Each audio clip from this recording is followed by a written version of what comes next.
Përshëndetje të nderuar teleshikues, do të jemi së bashku në këtë edicion lajmesh, ku ndër të tjera do të ndiqni. Hashim Thaçi u kthye në Kosovë duke udhëtuar nga Tirana 3 ditë pasi ndaj tij u ngrit akuza për 100 vrasje. Në Kosovë thuhet se presin dorëheqjen e tij, ndërsa presidenti lajmëroi se do të flasë të dielën në mbrëmje. Bashkimi Evropian ka vendosur Shqipërinë dhe Kosovën në listën e vendeve me të cilat pritet ta hapet kufiri pas një korrikut. Në draftin e përgatitur nga Komisioni i Shtetit e Bashkuara ndodhen në listën e zezë.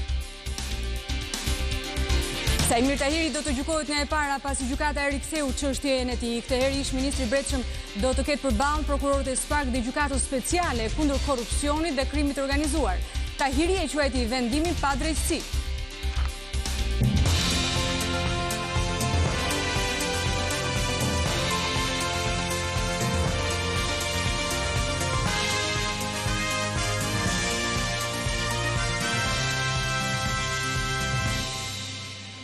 Presidenti i Kosovës Hashim Thaçi u kthye nga Austria dhe mbërriti në mesditë në Tiranë, ndërsa pritet që të shkojë në Kosovë.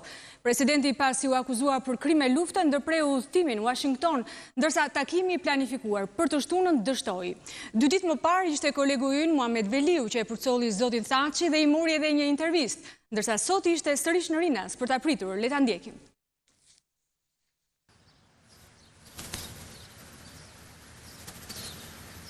Presidenti Hashim Thaçi ka lënë aeroportin e Rinasit për t'ju drejtuar Kosovës, nga ku ai do shpalos qëndrimet e tij në lidhje me këto akuza të cilat janë ngritur nga prokurori i posaçëm. Presidenti Hashim Thaçi pas një qëndrimi 2 ditor në Vjenë u kthye në Tiranë për t'u drejtuar Kosovës, e përballur atje me një luftë të re, kësaj here me drejtësi ndërkombëtare në akuzë për krime lufte. Këtë të mërkur, presidenti Thaçi po nga ky aeroport i Shqipërisë në ora 15 u nis drejt Vjenës tranzit për në Washington e për të ulur në tryezën e diskutimit me Serbinë në shtëpinë e bardhë. Ndërsa presidenti kishte nisur rrugën drejt Vjenës, prokurorët ndërkombëtar njoftuan ngritjen e akuzave ndaj Thaçit dhe Kadri Veselit si të dyshuar për 100 vrasje. Kjo detyroi presidentin e Kosovës të anullonte vajtjen në Washington dhe të ndalej në Vjenë. Pak përpara se presidenti Thaçi të niset drejt Washingtonit në një intervistë për Top Channel, ai ishte i qetë dhe i vetëdijshëm për misionin e vështirë që e priste në këtë dialog me Serbinë, të ndërmjetësuar kësaj here nga Shtetet Bashkuara të Amerikës dhe nuk e dinte se çfarë po ndodhte. Ai ishte fokusuar vetëm në takimin në shtëpinë e bardhë. Di se është pothuajse pamundur të arrihet një marrëveshje me Serbinë në Washington, do jetë një takim jo i lehtë, por ne shkojmë me vullnetin e mirë. 2 ditë pas kësaj interviste, zoti Thaçi u kthye në aeroportin e Tiranës. Këtë herë kishte shumë më pak për të thënë, por foli me këtë gjest.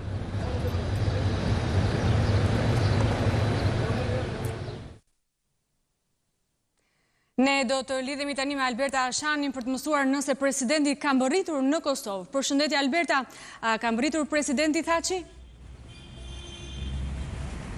Përshëndetje Monika, ne jemi këtu pranë presidencës së Kosovës, megjithatë zyra për media e presidentit nuk kanë konfirmuar nëse i njëjti pra ka arritur në Kosovë pas fluturimit të cilët e kishte bërë nga Vjena për Tiranë, meqense aeroporti ndërkombëtar i Prishtinës është i mbyllur deri më 28 Qershor dhe presidenti nuk kishte zgjedhur që të shfrytëzonte në një linjë private për të ardhur në Kosovë, ashtu siç veproi edhe kur ishte nisur drejt Austrisë përmes aeroportit të Tiranës. Pas arritjes në Tiranë, ai ka bërë vetëm një postim në Facebook ku ka njoftuar qytetarët për arritjen e tij në Tiranë dhe ku ka thënë se të dielën mbrëma do t'u drejtohet atyre me një fjalë nga zyra e tij, por pa bërë të ditur nëse do të jetë një konferencë në të cilën do të jenë të pranishëm edhe mediat për të shprehur interesimin për shumë çështje sa i përket kësaj aktakuze, por edhe apo do të jetë përmes një video mesazhi. Kujtojmë se në të kaluarën presidenti nuk ka treguar asnjëherë nëse ka qenë i ftuar nga gjykata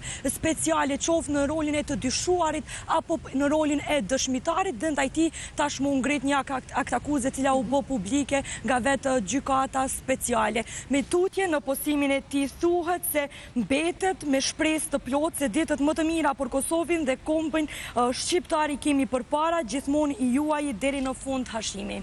Ndërkohë, Alberta, a ke mësuar çfarë pritet të ndodhë pas kësaj?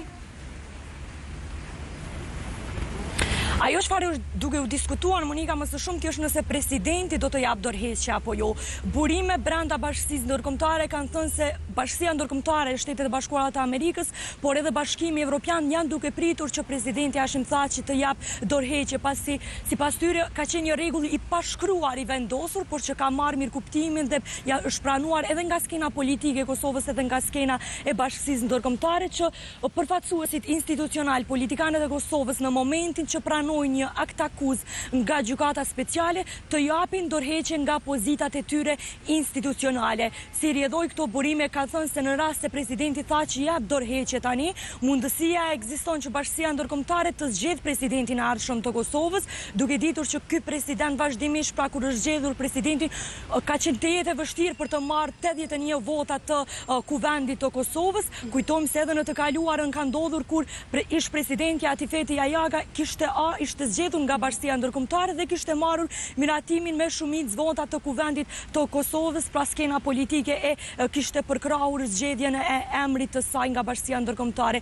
Por në këtë rast presidenti mund ta gjejë një arsyetim për mos dhënë dorëheqje, për shkak se kjo akt akuze zyrit të prokurorit të specializuar ende nuk është konfirmuar nga gjyqtari i rastit. Sipas ligjit të gjykatës speciale, ka 6 muaj afat për t'u trajtuar në momentin kur ngritet një akt akuz. Deri tani kanë kaluar 2 muaj, janë edhe 4 muaj të tjerë përpara për të parë nëse akt akuza ka bazë të mjaftueshme për të marrë në shqyrtim apo për t'u hedhur poshtë. Pra mbetet për të parë se si do të shkojë ky proces. Alberta Shanit, falenderoj për këto zhvillime të fundit politike nga Prishtina.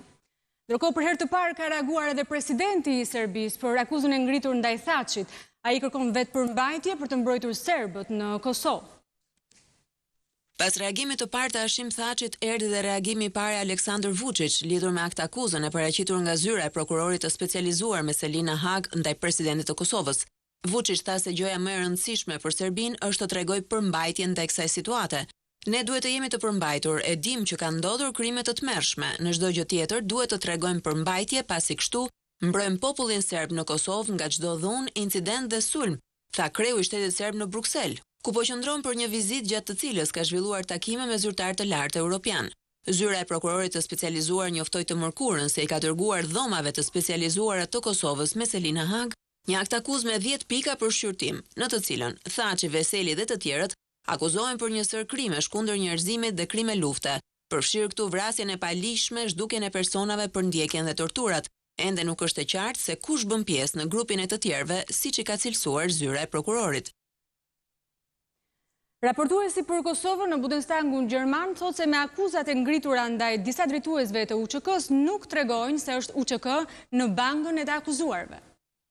Raportuesi për Kosovën në Bundestagun gjerman dhe në Këshillin e Europës Peter Beyer tha në një prononcim për Deutsche Welle se akuzat ndaj krerëve të UÇK-s janë një hap pozitiv drejt pajtimit. Deputeti gjerman i Unionit Kristian Demokrat sqaroi se prokuroria speciale nuk akuzon UÇK-n, por disa individ të saj dhe i bëri thirrje Kosovës të mbështesë gjykatën speciale në Hag. Të gjithë duhet ta shohin qartë se nuk është UÇK-ja që është në bangën e ata akuzuarve këtu, por individ që ishin në pozicione drejtuese në UÇK në atë kohë. Meritat e UÇK-s janë të padiskutueshme. Ky zhvillim aktual duhet të shihet si një shenjë pozitive nga populli i Kosovës, pasi tregon se vendi është në rrugën e shtetit kushtetues funksionues. Pajtimi është një element shumë i rëndësishëm në trajtimin e së kaluarës. Ai mund të funksionojë vetëm nëse identifikohen krimet e luftës, pavarësisht se kush i ka kryer, dhe ndiqen ose dënohen në përputhje me të drejtën. Beyer i kërkoi organeve ligjvënëse në Kosovë të mos e tërheqin bazën ligjore të gjykatës speciale. Nuk mund të përjashtohet mundësia që në Parlamentin e Republikës së Kosovës të bëhen përpjekje për tërheqjen e kësaj baze, por tentativat të tilla duhet të kundërshtohen me të gjithë qartësinë në qasje. E njëjta gjë vlen dhe për heqjen dorë nga imuniteti i Parlamentit. Çdo gjë më pak do të ishte fundi besueshmërisë e elitave politike kosovare në rrugën drejt Europës, dhe qytetarët e Kosovës nuk e meritojnë këtë, u shpreh ai.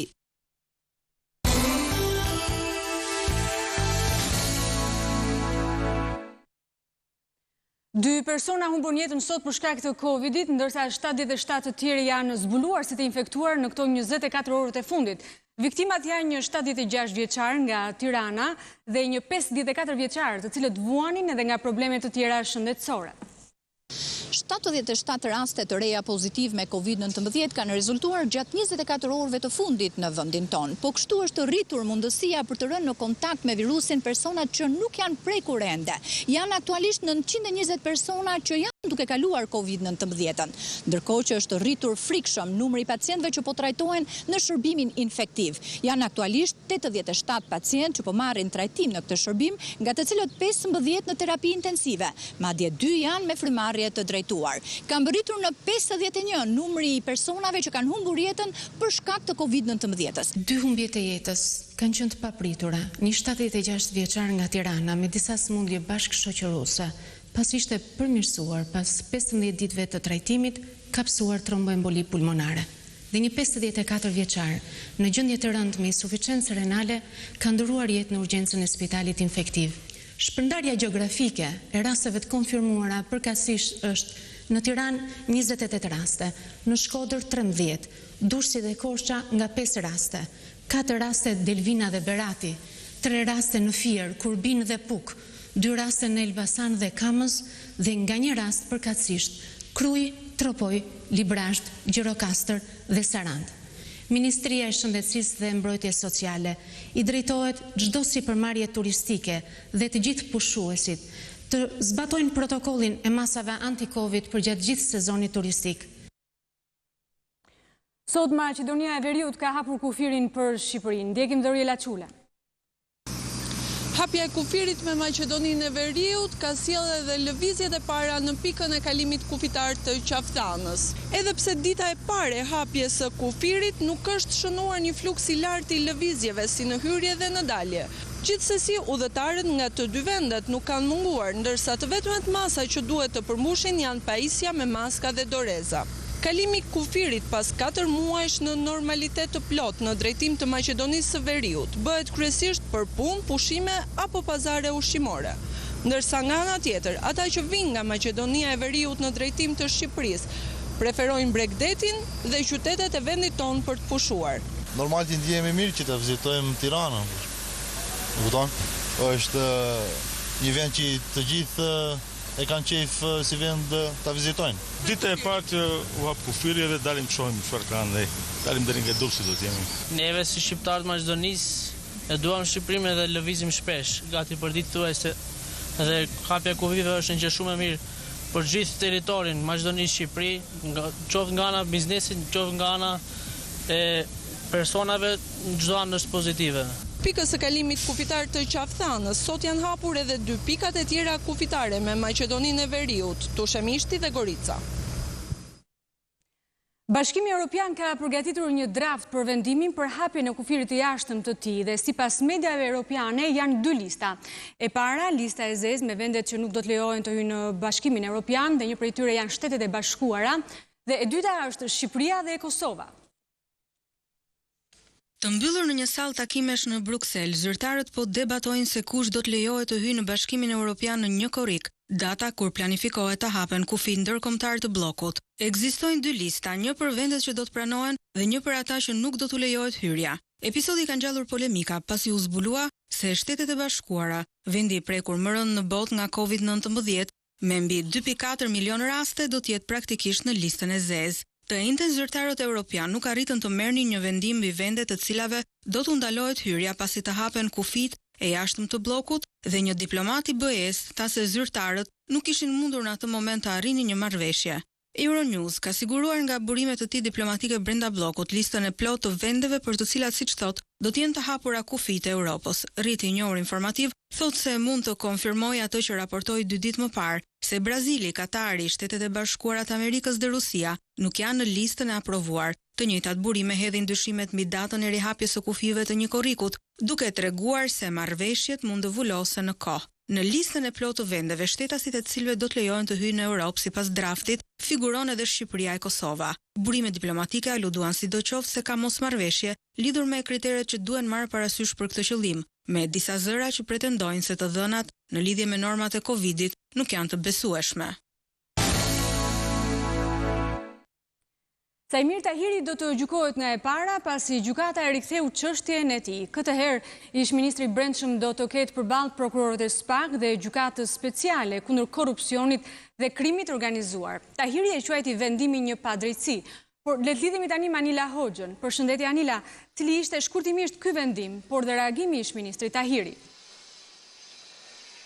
Përshëndetje, duket se nuk do të ketë paqe për ish-ministrin e Brendshëm Sajmir Tahiri, i cili pritet të rigjykohet sërish në rast se ai nuk i drejtohet me rekurs gjykatës së lartë ose në rast se edhe spak nuk i drejtohet me rekurs gjykatës supreme për të kundërshtuar vendimin e ditës së sotme.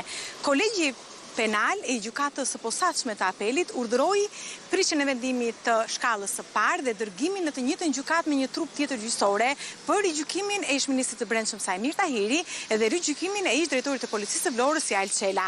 Fillimisht kolegji penal i gjykatës së apelit shmoi si të pabazuara qëndrimet e Sajmir Tahirit, i cili pretendoi gjatë gjykimit në shkallën e dytë se ishte shkelur parimi në bisidem. Pra, ai pretendoi se po gjykoi dy herë për të njëjtat fakte sa kohë, gjyqtari paraprak i gjykatës Katania se kishte pushuar çështjen në ngarkim të Sajmir Tahirit.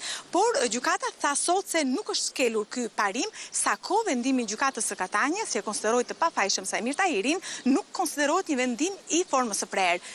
Më pas, gjykata e posaçme, duhet të thënë se është një vendim i formës së prerë, deklaroi dhe vlerësoi se gjithashtu gjykata e shkallës së parë që shpalli fajtor në shtator 2019 ish-ministrin e Brendshëm Sajmir Tahiri, konkretisht, po e citoj nga vendimi i zbardhur shkurtimisht, ka shkelur dispozitën për paraqitjen e akuzave të reja. E gjithashtu, gjykata e posaçme e apelit tha se edhe prokuroria ka shkelur dispozita dhe nuk i ka respektuar mbi ushtrimin e ndjekjes penale nga prokurorët. Pra, duhet thënë tashmë se Sajmir Tahiri kjo çështje përfaqësohet akuza e shtetit, përfaqësohet nga prokurorët të posaçëm. Bëhet fjalë në të vërtetë për rikualifikimin e veprës së shpërdorimit të detyrës. Sajmir Tahiri u shpall fajtor për këtë vepër dhe u dënua në përfundim me 3.5 vite shërbim prove dhe pezullim të drejtës për të ushtruar funksione publike për veprën e shpërdorimit të detyrës. Por ndërkohë ai gjatë disa muajve me radhë u hetua dhe u gjykua për vepra të tjera penale, sikurse janë çështjet e trafikut të drogës dhe të grupit kriminal. Në përfundim gjykata e gjeti të pabazuara këto vepra, gjykata e shkallës së parë dhe e shpalli fajtor vetëm për shpërdorim detyre dhe gjykata e shkallës së dytë ditën e sotme e konsideroi rikualifikimin e kësaj vepre si të pabazuar, sa veti pandeuri nuk ishte njoftuar dhe nuk i ishte lënë kohë pra për ndryshimin e kësaj vepre të konsideruar dhe të shpallur nga shkalla e parë. Njëta shkelje në fakt konsiderohet edhe për pandeurin tjetër, Jal Çela. Në rast se Sajmir Tahiri nuk i drejtohet me rekurs gjykatës së lartë dhe në rast se spak nuk i drejtohet me rekurs gjykatës së lartë, atëherë dosja kalon automatikisht brenda 45 ditëve, ai sa dhe do të jetë koha për të zbardhur vendimin e shkallës së dytë, kalon automatikisht në shkallën e parë të gjykatës që mas reformës së drejtësisë quhet gjykata kundër krimit të organizuar dhe korrupsionit dhe për ta nisur sërish çështjen nga pika zero, ashtu sikurse deklaroi në përfundim të marrjes së drejtësisë të dhënies së vendimit ish-ministri Sajmir Tahiri, i cili u deklarua dhe u shfaq i pa kënaqur nga ky vendim, madje u shfaq edhe i befasuar. Ai madje bëri dhe një mea culpa kur tha se kishte gabuar se ministri i Brendshëm sa kohë kishte qenë e kishte vlerësuar transparencë për publikun për çdo operacion të zhvilluar të drejtuar nga policia e shtetit, për çdo operacion anti-kanabis, por për më shumë unë ftoj të ndiqni deklaratën e Sajmir Tahirit për mediat. Rikthimi në pikën 0 në vetvete është padrejtësi. Nëse ka dhe një njerëz të dytë në Republikën e Shqipërisë që zvarritet kështu gjykatave, mua realisht m'vjen ndot dhe turp për detyrat që kam mbajtur dhe kontributin që kam dhënë dhe si deputet dhe si gjithçka. Nuk kam asnjë emocion tani përveç domosdoshmërisë time për të shkuar para deri në fund me drejtësinë që pretendoj. Zoti Tahiri, cilat janë hapat e mëpasshëm i të hidhni që nga dita e sotme në vazhdim? Po të gjitha janë tapura. Të gjitha janë tapura. Një gjë është e sigurt që betejë fillon nga e para. Gjykata lartë s'ekziston. Nuk drejtoni gjykatës së lartë sepse nuk ekziston apo nuk e shikoni fare mundësinë për një rekurs si e drejta juaj? Mbetet për tu parë se kam vendimin në dorë, është vetëm ajo që dëgjova unë, dëgjuat dhe ju në sallë dhe gjykata tha prokuroria nuk ka zbatuar kërkesat e ligjit për ushtrimin e ndjekjes penale. Se cilat janë këto unë nuk e di. Më duket e qartë si drita diellit që zvarritja e tillë në vetvete është pa drejtësi.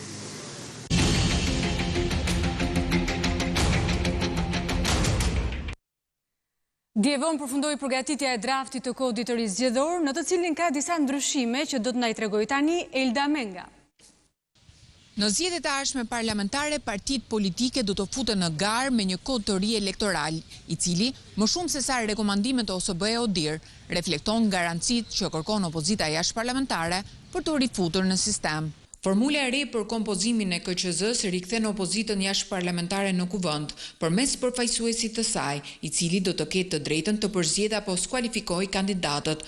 Ligji i ri zgjedhor përcakton rregulla strikte të përdorimit të aseteve publike nga ana e ekzekutivit, i cili duhet të kërkojë leje më parë nga KQZ për aktivitetet që do të zhvillojnë në periudhë zgjedhore. Nëse ka natyrë elektorale, atëherë do të urdhërohet ndalimi menjëherë i transmetimit në media. Për të shmangur ndikimet në elektorat, 4 muaj para zgjedhjeve, ekzekutivit i ndalohet marrja e vendimeve favorizuese për qytetarët, si ulja taksave apo rritja e pensioneve. Shqiptarët e diasporës do të mund të zgjedhin deputet vetëm në zonën e Tiranës, por në mënyrë që të ushtrojnë të drejtën për të votuar, duhet më parë të plotësojnë një kusht, të regjistrojnë adresën se ku jetojnë, që të gjenerojnë të drejtën e votës. Partitë politike kanë rënë dakord të japin fund materialeve të parapërgatitura, të njohura si kaseta, ndërkohë me ligj ndalohet transmetimi i intervistave, debateve apo komenteve elektorale në edicionet informative në periudhën e fushatës zgjedhore. Nëse je pranë një vendi ngjarjeje, nëse je pranë një aksidenti, nëse sheh abuzim pushteti ose personi që shkel ligjin, ti raporto në Top Channel. Mund të dërgoni imazhe me pamje filmike në Viber dhe WhatsApp në numrin e newsroomit ton 069 31 31 311. Ti raporton. Lajmi tani je ti. Është arrestuar edhe një 26 vjeçare si bashkëpunëtore në vrasjen e Hekuran Billës. Dyshohet se vajza ka patur një rol specifik. Ka shkuar në 3 numri personave të arrestuar për vrasjen e Hekuran Billës, i cili u qellua me breshëri mbrëmjen e 11 Qershorit pranë komunës së Parisit në Tiranë. Të premten, në prangëra Djola Lakra, 26 vjeçe banuese në Tiranë, e cila dyshohet se ka bashkëpunuar me Viktor Markun dhe Sebastian Malin, daje nip të 2 me arrest në burg për vrasjen e Billës. Burime nga policia bën me dije për Top Channel se 26 vjeçare Lakra është përdorur si karrem nga Sebastian Mali. Ka qenë pikërisht ajo e cila kishte krijuar njëje me Hekuran Billën dhe mbrëmjen e ekzekutimit kishte lënë takim me këtë të fundit pranë qendrës tregtare aty ku ai u qellua. Kjo i dha mundësi Viktor Markut dhe Sebastian Malit që të ishin në dieni për lëvizjet dhe rrugën që do të ndiqte viktima, që siç kuptohet edhe nga kamerat e sigurisë, dyshimet janë që krahas makinës që autorët përdorën për ekzekutimin, automjeti Billës ndiqej nga një tjetër makinë. Ashtu si Top Channel ka raportuar, Sebastian Mali kishte lënë makinën Smart që i përdorte në një servis në Laprak dhe kishte marrë një Nissan Micra, makinë për të cilën grupi hetimor ngre dyshime se është përdorur për të ndjekur viktimën. Ndërkaq policia thosë se po punon për kapjen e të tjerë personave të përfshirë në ngjarje, pasi dyshimet janë që autorët pasi u larguan në drejtim të Pezës për të ndjekur automjetin e tyre, ka qenë dikush tjetër që i ka marrë me makinë. Viktor Marku është vllai Prel Markut, i cili u vra në Angli në vitin 2006 nga Hekuran Billa. Marku u arrestua në Malë të Zi dhe nga kthyrja e sistemit Teams, ai rezulton se ka dalë nga Shqipëria në datën 19 janar, por megjithatë, një dëshmitar në Shkodër ka thënë se ai ka dhënë Markut një makinë me qira të llojit Smart. Djola Lakra, e cila nxorri në prit Hekuran Billën, do të përballet me drejtësinë për veprën penale, vrasje me paramendim, por bashkëpunëtorët e saj, Marku dhe Mali, në seanca gjyqësore të zhvilluar ndaj tyre, kanë mohuar të kenë qenë ata autorët e ngjarjes, por gjykata i la daje nip në burg. Ministria e Arsimit kërkon nga Universiteti i Tiranës lëshimin e menjëhershëm të diplomave për studentët e Fakultetit të Ekonomisë. Në datën 24 Qershor, një përfaqësi e 315 studentëve të Fakultetit të Ekonomisë, të cilët kanë përfunduar ciklin master 2017-2019 dhe ende nuk janë pajisur me diplomë, dërguan një peticion në 3 institucione, në rektorat, në dekanat dhe në Ministrinë e Arsimit. 2 nga këto institucione, dekanati dhe Ministria e Arsimit, i kanë kthyer përgjigje një ditë më pas. Fakulteti i Ekonomisë që na ka kthyer përgjigje i pari, thotë që studentët janë të regjistruar sipas ligjit, numrat e matrikullimit të tyre janë përcaktuar nga QSH-ja dhe janë kthyer në rrugën ligjore drejt Fakultetit Ekonomik. Diplomat janë të printuara dhe janë të firmosura nga këto 2 institucione. Edhe Ministria e Arsimit pohon që numrat e matrikullimit njihen, ato janë të sakta, kështu që rektorati janë unike dhe rektorati duhet të vazhdojë menjëherë për firmosjen e tyre dhe më pas shpërndarjen drejt studentëve. Edhe pse 19 diploma janë firmosur, këto diploma janë të pavlefshme për shkak se nuk plotësojnë elementin e sigurisë juridike. Po si e morën firmën, si firmosi atë rektori këto? Kjo është një çështje që padyshim ndoshta autoritetet përkatëse do duhet ta analizojnë, sepse në mënyrë të paprecedent janë dhënë 19 diploma, ndërkohë që gjithë studentët e tjerë janë përjashtuar shkruar nga një e drejtë që ju takon. Është e pamundur për një institucion arsimor jashtë vendit të kuptojë dhe të mirë kuptojë faktin që ti ke një vit pa marrë diplomën. Studentët nuk kanë nevojë që universiteti t'i kthejë një përgjigje. E din përgjigjen këta. Këta duan kartonin e diplomës pasi kanë paguar tarifën, kanë paguar dhe tarifën e kartonit, janë munduar dhe kanë sakrifikuar 2 vjet në universitet dhe përkundrejt tarifës duhet marrin certifikimin. Nëse nuk e marrin, këta jo vetëm që do marrin parat mbrapsht, jo vetëm që do marrin dëm shpërblim kur kanë fituar bursa, kur nuk ju është rritur paga e tjerë, por do të çojnë para drejtësisë këta drejtues institucioni të kapur me inatet e tyre, me tenderat e tyre.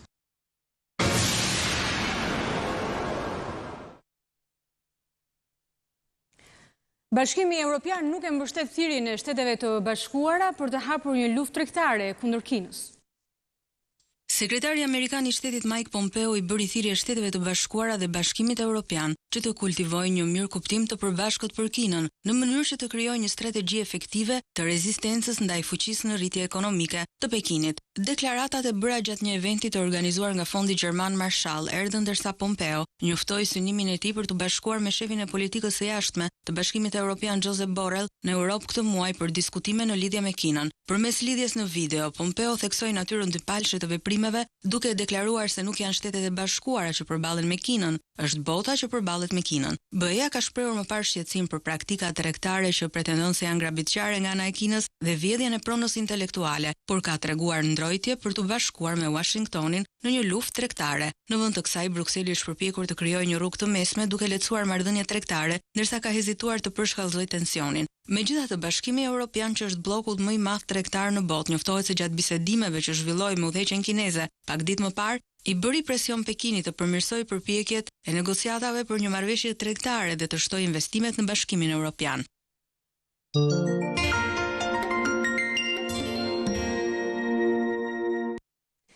Publicisti Frog Qupi prezentoi librin e tij më të ri, Po vjen në Trump, një vështrim për presidentin amerikan dhe trashëgimin që ai pritet t'i lërë botës edhe kur mos jetë më në shtëpinë e bardhë. Publicisti Frog Qupi ka prezantuar në Elbasan librin e tij Po vjen Trump, një diskutim mbi figurën e presidentit amerikan. Ideologjinë e tij dhe marrëdhëniet me botën janë zhvilluar mes të ftuarve dhe intelektualëve të pranishëm. Por pse ishte ky personazh interesant për Frog Qupin dhe ç'lidhje ka Trump me Shqipërinë? Me shqiptarët e lidh është misia e përjetshme, dashuria e shqiptarëve, shpresa e shqiptarëve për Amerikën.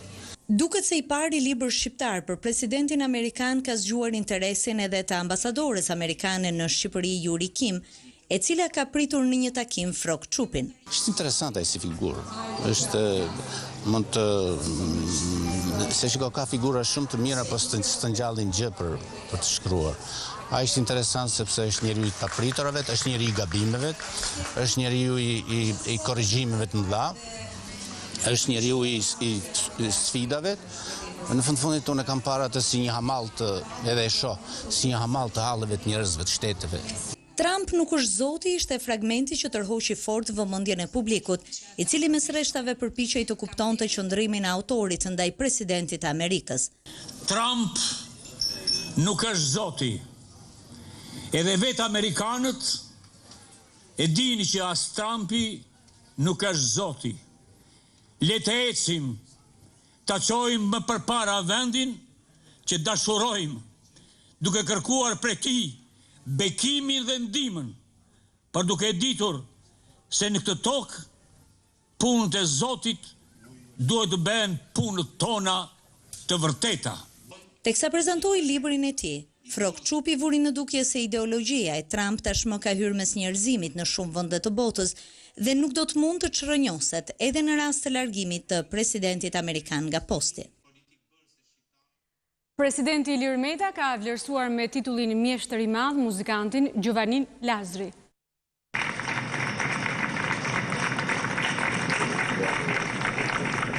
Një nderim pak i vonuar, por absolutisht i merituar. Titulli mjeshtri i madh për profesorin e mirënjohur Gjovalin Lazrin, violonçelistin solist, por mbi të gjitha profesorin e shumë brezave të studentëve.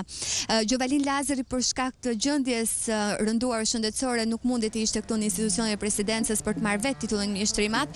Megjithatë, ato do ta kujtojnë të gjithë brezat e studentëve për të cilët ai ka kontribuar dhe patjetër kontributin e madh që i ka dhënë muzikës dhe kulturës shqiptare.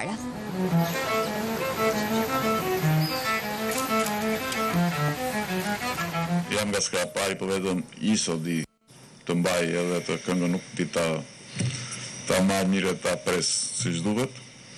Kështu që unë ju ftoj gjithmonë të jeni të vëmendshëm për atë mungesën e vëmendjes son institucionale, për vlerësimin e gjithë personaliteteve.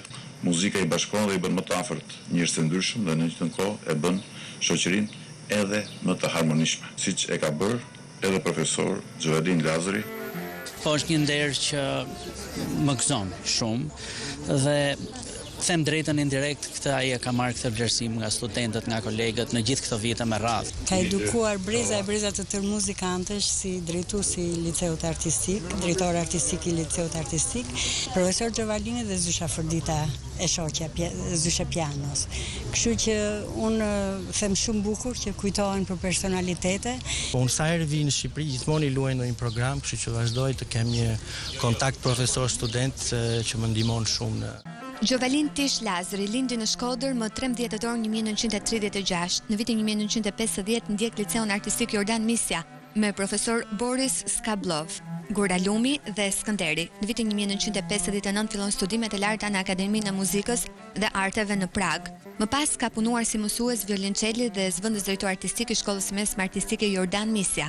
Gjatë këtyre viteve ka përgatitur breza të tërë artistësh violonçelist. Ka debutuar vetë edhe si solist. Ndër vite ka botuar artikuj, metoda dhe studime profesionale në fushën e artit dhe të kulturës.